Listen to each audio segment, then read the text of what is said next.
குழந்தை பருவமான 10 வயசுல கண் பார்வை இழந்து இளமை பருவமான 25 வயசுல பக்கவாதம் என்று சொல்லக்கூடிய ஸ்ட்ரோக்கால பாதிக்கப்பட்டு மூளை நரம்புகள் கண்ணுக்கு போகக்கூடிய நரம்புகள் எல்லாம் ரத்த கட்டிகளா மாறி கண் பார்வையை இழந்தும் ஸ்ட்ரோக் வந்து வீட்டுல அடைபட்டு கிடந்த ஒரு கிளைண்ட் தான் ட்ரீட்மெண்ட்டுக்காக வந்திருந்தாங்க.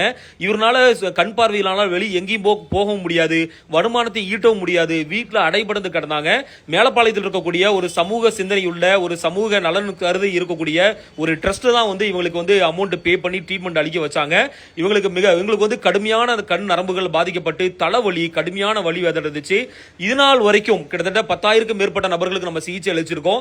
இதுநாள் வரைக்கும் சிகிச்சை அளிக்கப்பட்டு அந்த தலையிலிருந்து டீடாக்ஸ் ஆகிய கழிவுகள் வெளியே வரும்போது இந்த கிளைண்ட்டுக்கு ரொம்ப வாட கெட்ட துர்நாற்றம் வீசக்கூடிய அளவுக்கு இதுநாள் வரைக்கும் நான் எடுத்த அந்த கழிவுகள்லயே மிக மிக ரொம்ப கடுமையான துர்நாற்றம் வீசி வெளியே வந்துச்சு.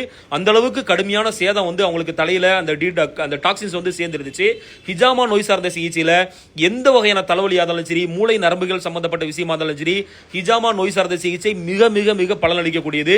கிட்டத்தட்ட 5000 வருடம் பாரம்பரிய மருத்துவம். ஹிஜாமா நோய் சார்ந்த சிகிச்சை இங்கே அளிக்கப்படுகிறது. ஒரு நாளைக்கு 5 நபர்களுக்கு மட்டுமே சிகிச்சை அளிக்கப்படும்.